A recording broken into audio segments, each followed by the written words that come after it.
Bon matin. À l'ordre, s'il vous plaît, ayant constaté le quorum, je déclare la séance de la Commission des Transports et de l'Environnement ouverte.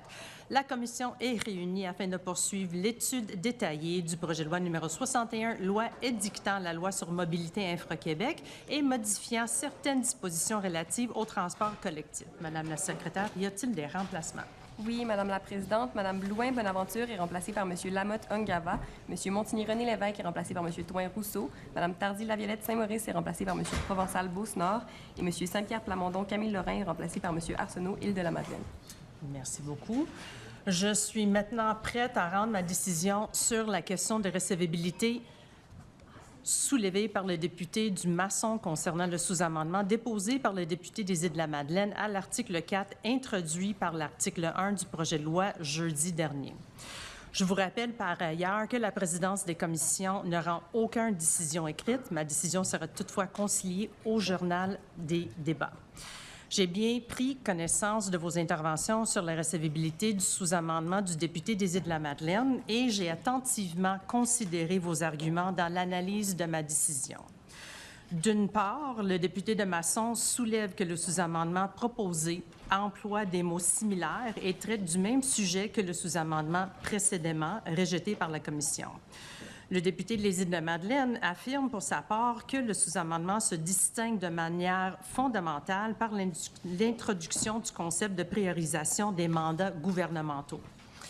Je vous rappelle que chaque amendement et sous-amendement dont la recevabilité est remise en question doit être considéré au cas par cas.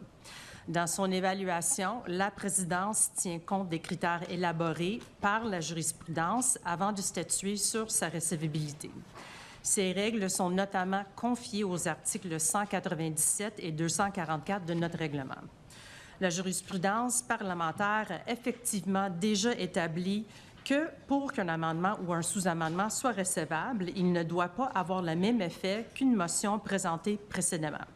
Elle a également précisé que l'objet d'un amendement doit être suffisamment différent d'un amendement précédemment rejeté. À ce titre, dans le cadre de la décision 244-22, avait jugé irrécevable une motion d'amendement afin d'introduire un article, la notion de travailleurs non organisés. La Commission avait alors déjà rejeté un amendement proposant que le ministre du Travail porte une attention particulière à la participation des porte-paroles du monde non organisé du travail. En 2015, la présidence de la Commission de la Santé et Services sociaux a également jugé irrécevable une motion de sous-amendement qui avait le même objet qu'un autre sous-amendement précédemment rejeté. En l'espèce, dans le cadre de l'étude de l'article 4 introduit par la loi édictée à l'article 1 du projet de loi numéro 61, plusieurs amendements et sous-amendements ont été présentés par les membres de la Commission puis rejetés. Il importe de se pencher sur l'objet de chacun d'eux. Ainsi, un premier amendement à l'article 4, côté AMB, proposait d'exclure certains projets opérationnels de la mission de mobilité Infra-Québec. Pour sa part, l'amendement côté C portait sur la priorisation de produits qui réduiraient l'utilisation de véhicules individuels. L'amendement côté AMD suggérait, quant à lui, l'analyse et la proposition de projets complexes par Mobilité Infra. Une proposition de sous-amendement a été déposée pour ajouter le concept de demande de la part des municipalités ou MRC. L'amendement en cours de discussion vise à retirer certaines responsabilités au gouvernement. Un sous-amendement ajoutant la possibilité d'une initiative provenant soit de Mobilité Infra, soit du gouvernement, a été proposé.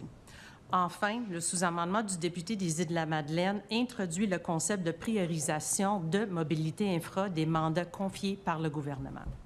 Chaque amendement et sous-amendement présentait ainsi un objet distinct des autres. En l'occurrence, ils n'ont pas le même effet que les motions présentées précédemment.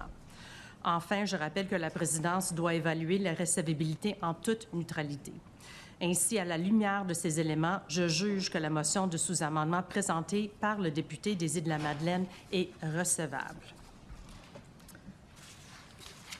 Alors, je vous remercie, collègues, pour votre attention. Vous avez tous reçu des petits cadeaux, des bagues sensorielles pour garder nos échanges constructifs et sages.